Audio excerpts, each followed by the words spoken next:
여러분 안녕하세요. T3 채널에 오신 거 환영합니다. 오늘 영상 시작하기 전에 아직 구독 안 하신 분들은 구독이랑 좋아요, 그리고 알림 설정까지 눌러주시면 다음 영상도 놓치지 않고 보실 수 있어요. 자, 그럼 바로 오늘 이야기로 들어가 볼게요. 이번에 다뤄볼 소식은 텍사스에서 벌어진 정말 무거운 사건이에요. 테슬라 차량이 집으로 돌진해서 안에 있던 여성이 목숨을 잃었고 그 운전자는 결국 체포되고 기소까지 됐거든요. 근데 이 사건이 단순한 교통사고로 안 끝나는 이유가 운전자가 계속 오토파일럿, 그러니까 자율주행 시스템 탓을 했다는 거예요. 그런데 테슬라 쪽에서 나온 데이터는 완전히 다른 이야기를 하고 있어요. 하나씩 차근차근 풀어드릴게요. 일단 사고 자체부터 설명드리면 텍사스에 사는 한 남성이 몰던 테슬라가 지난달 어떤 집으로 그대로 돌진했어요. 그리고 그 충돌로 인해 집 안에 있던 한 여성이 변을 당했고 결국 목숨을 잃는 아주 안타까운 일이 벌어졌습니다. 이 사고의 운전자로 지목된 사람 이름이 마이클 버틀러예요. 버틀러 씨는 사고 직후부터 계속해서 이렇게 주장했어요. 자기가 몰던 차가 그 당시 자율주행 모드, 그러니까 셀프 드라이빙 상태였다고요. 본인은 운전대에 크게 개입하지 않았고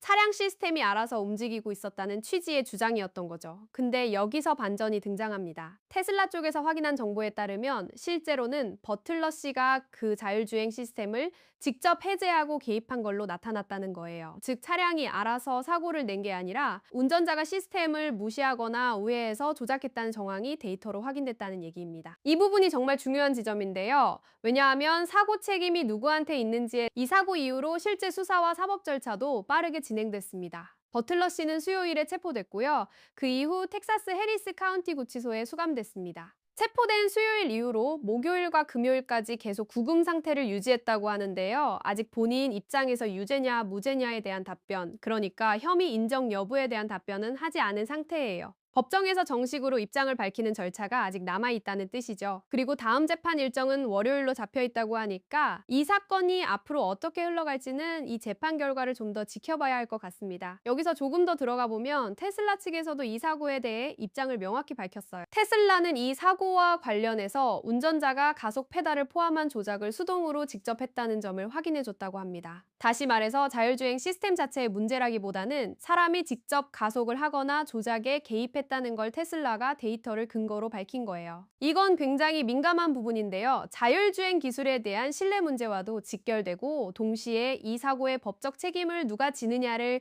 가르는 핵심 근거가 될 수 있기 때문이에요.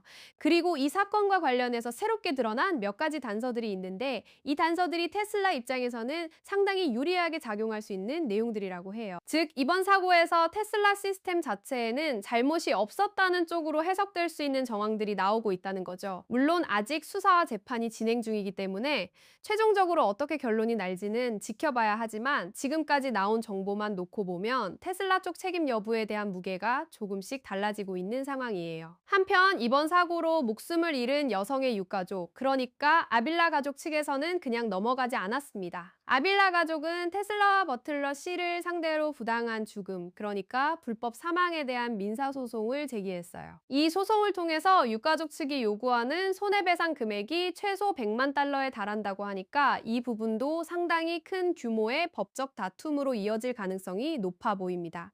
정리해보면 이번 사건은 크게 세 갈래로 흘러가고 있어요. 첫 번째는 형사 절차, 그러니까 버틀러 씨에 대한 과실치사 혐의와 관련된 재판이고요.